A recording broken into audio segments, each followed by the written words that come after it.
नमस्कार दोस्तों, मैं राहुल जौन एग्रीन इंडिया से। आज 8 नवंबर को गेहूं और चावल के निर्यात पर लगे प्रतिबंध के बारे में जानकारी देना चाहूँगा कि क्या यह निर्यात आगे चलकर चालू रहेगा या फिर बंद रखा जाएगा। दरअसल देश में खराब फसल आने और बड़ी मात्रा में गेहूं का निर्यात किए जाने से देश में स्टॉक कमज़ोर रहा। ठीक इसी तरह चावल में भी इस साल कंसर्न दिखाई दे रहे हैं। अल नीनो के प्रभाव से उत्तर प्रदेश, झारखंड, बिहार, पश्चिम बंगाल, इन राज्यों में चावल की उत्पादकता पर असर पड़ता दिखाई दे रहा है।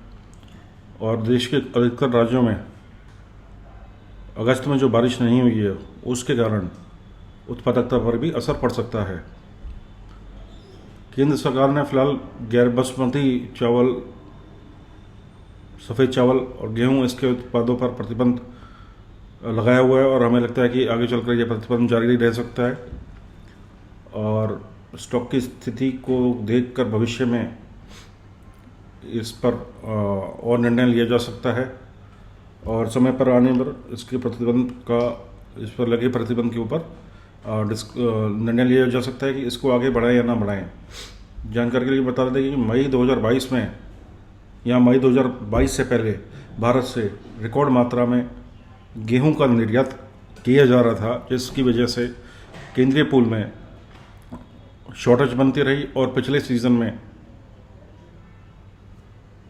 2 सीज़नों में गेहूं की जो सरकारी खरीद है वो निरंतर घटती रही और साथ ही सरकारी घटती रही, साथ ही विभिन्न योजनाओं के तहत गेहूं की बिक्री भी जारी होती रही, जिसके कारण निर्यात हुआ, निर्यात बढ़ा, कंजम्पशन जो है विभिन्न योजनाओं में बढ़ी और साथ साथ प्रोक्योरमेंट भी कम हुई, उत्पादन भी कमज़ोर रहा, जिसकी वजह से केंद्रीय पूल में गेहूं के स्टॉक में हमें गिरावट देखी गई। आइए पहले केंद्रीय पूल में कितना गेहूं है, कितना चावल है, उसकी जानकारी दूंगा। 15/10/2023 यानी 15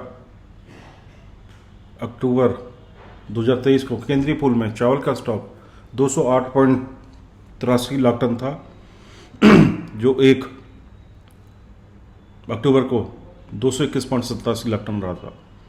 यानी इन 15 दिनों में चावल का स्टॉक 13 लाख टन घटा है। अगर मैं 15/10/23 से 1/10/2022 यानी 1 अक्टूबर 2022 की फिगर कंपेयर करता हूं तो चावल का स्टॉक 4.16 लाख टन बढ़ा है। सबसे बड़ी गिरावट जो है सीजन 2021 के स्टॉक और अब के स्टॉक में देखी गई है। 1 अक्टूबर 2021 को केंद्रीय पूल में चावल का स्टॉक 253.26 लाख टन था, जो 15/10/23 यानी 2 सालों के बाद 44.33 लाख टन कमज़ोर रहा है। ये तो रही चावल की बात। और गेहूं की अगर आप आंकड़े देखेंगे तो बेहद चौंकाने वाले आंकड़े हैं। वर्ष 2021 में 1 अक्टूबर को गेहूं का केंद्रीय पूल में 468.52 लाख टन का स्टॉक था, जो अब 15 अक्टूबर 2023 को 236.86 लाख टन घटकर 231.66 लाख टन रह गया है। आप देखिए दोनों के आंकड़ों में कितना डिफरेंस है कि 2021 के मुकाबले 2023 में गेहूं का स्टॉक आधे से भी कम है। और 2022 की बात करूं अक्टूबर की तो स्टॉक 227.46, 1 अक्टूबर 2023 को 239.95 लाख टन था। यानी इन 15 दिनों में 1 अक्टूबर से 15 अक्टूबर तक गेहूं का स्टॉक 8.3 लाख टन घटा, लेकिन अक्टूबर 2022 से 4.2 लाख टन बढ़ा है। पिछले 2021 के बाद आप ये देखिए कि गेहूं के स्टॉक में भी गिरावट आई, चावल के स्टॉक में भी गिरावट देखी गई और उसके बावजूद विभिन्न स्कीमों के तहत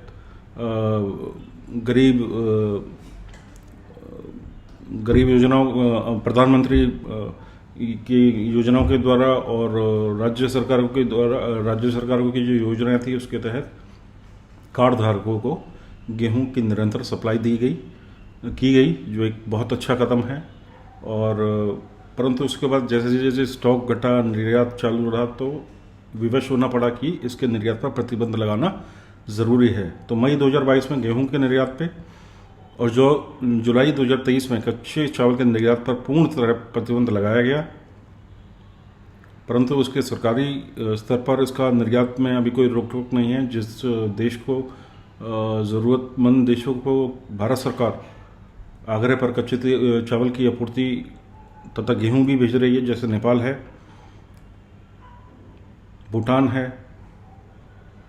तो जानकारी के लिए आपको बता दें कि भारत कभी भी गेहूं का निर्यातक देश नहीं रहा, लेकिन उसके बाद जो कोविड-19 आया, उसके बाद रशिया और यूक्रेन के बीच जो युद्ध छिड़ गया, उससे भारत को मौका मिला वो निर्यात कर सके और भारत ने अच्छी मात्रा में गेहूं को निर्यात किया।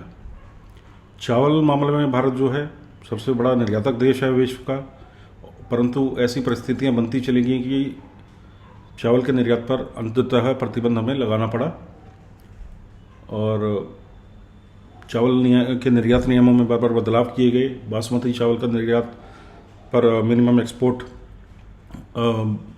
प्राइसेस जो हैं वो $1200 किए। उसके बाद बासमती चावल का निर्यात बुरी तरह प्रभावित रहा, जिसे अब घटाकर 950 कर दिया है। $950 प्रति टन किए जाने के बाद में बासमती चावल की कीमतों में घरेलू बाजारों में अच्छी तेजी का माहौल बनने लगा है और किसानों को धान के अच्छे भाव मिल रहे हैं।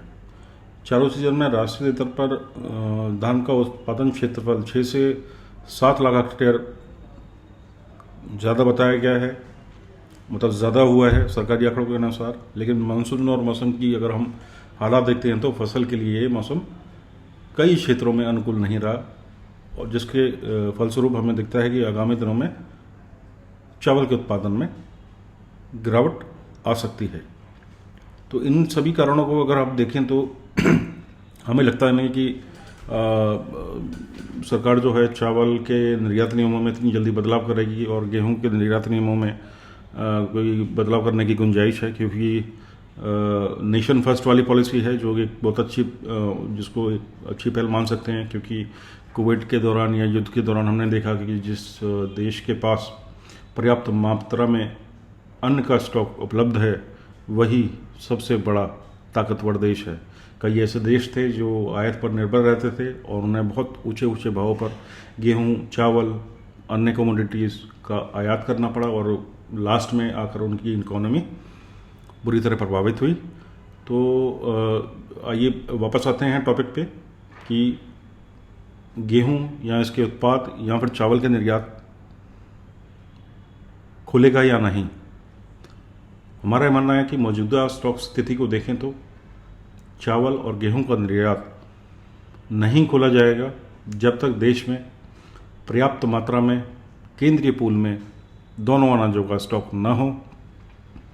आगामी इलेक्शन को देखते हुए, चुनावों को देखते हुए सरकार बिल्कुल नहीं चाहेगी कि महंगाई एक मुद्दा बने, और सरकार की हमेशा, जैसे कि चुनाव आप छोड़ें तो अगर सरकार की हमेशा यही प्राथमिकता रहती है कि अधिक से अधिक गरीब उपभोक्ताओं,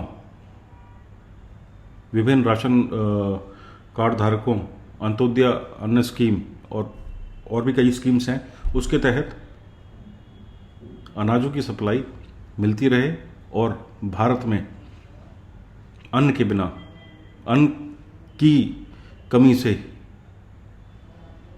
किसी की डेथ ना हो। नमस्कार दोस्तों, आपको ये वीडियो पसंद है कृपया इसको लाइक करें, सब्सक्राइब करें और हमारे चैनल से जुड़ें।